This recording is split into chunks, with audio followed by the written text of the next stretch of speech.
Hello, beautiful soul, and welcome back to The Voice Within. Middle point last week was empathy and responsibility, and this week we are moving into next confusion, which is peace and truth. If I am protecting purity of love, if I am showing spine with the gentleness, if I am empathic but not responsible for the emotions of other people, how do I do that? By naming and saying boundaries or by removing access to me. But then the confusion is, if I speak the truth, am I destroying peace? Because as long as you're doing what you're doing, it looks peaceful. Everything is functioning. Nobody is complaining. But inside of you, it's war. So now, if you start speaking, if you start drawing the line, if you start appreciating yourself and your capacity and your limits, then you have to speak. And that speak, those words will disturb peace, which looks like a peace on surface, because peace is not inside of you if you are over functioning and you are resentful. This is what I would call peace on the surface. That's the peace where you don't say nothing, so nobody gets uncomfortable, but that peace requires what? It requires your silence. Real peace can hold the truth, because the truth is what brings peace for everybody. Sometimes we don't like it, sometimes doesn't feel comfortable. Often people say, I love truth, just tell me the truth, but then they get uncomfortable when you tell them. Ultimately, on the end, peace and reality brings peace for everybody. You stop living in illusion that everybody is okay and you are okay while you are over functioning and over giving.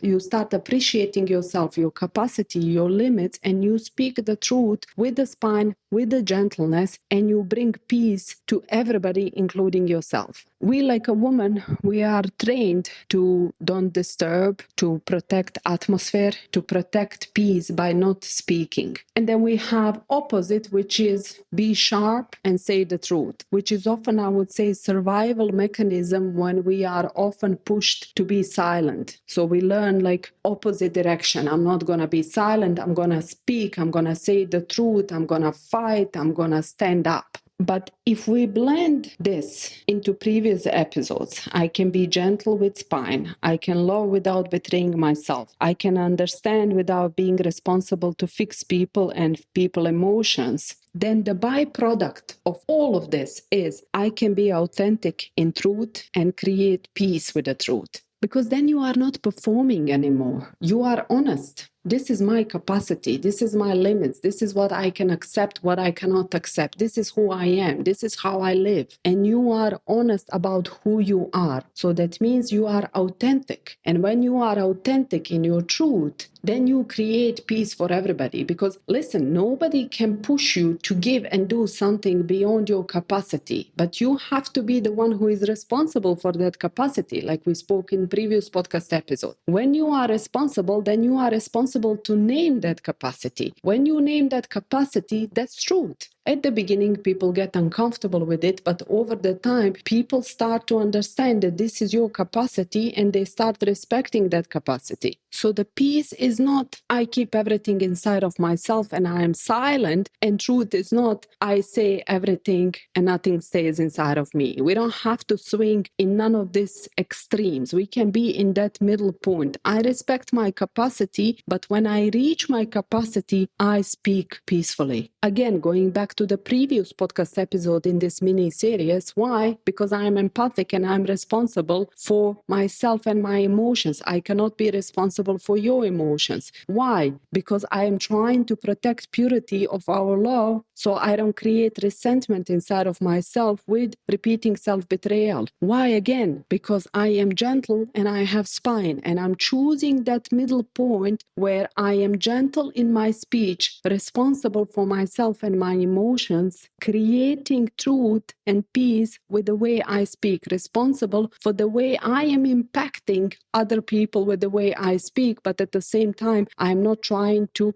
betray myself. I am protecting myself from self-betrayal. We need to learn, like a self-led woman, where is that limit? We need to become responsive. We need to start setting the boundaries, setting the limits before we lose our dignity and rage. You don't protect your capacity once you reach the limit. You protect your capacity before you reach that limit. As soon as you start to feel that body sensation inside of you, okay, this is just getting too much, this is the moment where you speak. While while you still can speak in dignity. And then you don't make it about other people. You make it about yourself, because that is truth. This is your limit, your capacity. Other people are not responsible to notice that capacity. You are the only one who needs to be self-responsible for noticing that, because it's happening inside of your body. And if you don't pay attention on that capacity inside of your body, then people don't know that capacity doesn't or does exist. So we don't protect peace by staying silent. We protect peace by respecting our capacity and speaking the truth to create peace for ourselves and for everybody around us, with responsibility, with empathy, with gentleness, with spine, with all of the ingredients I gave you. We speak and we protect ourselves from self-betrayal. That's all for today. Until the next week, I wish you a beautiful rest of the day. Bye.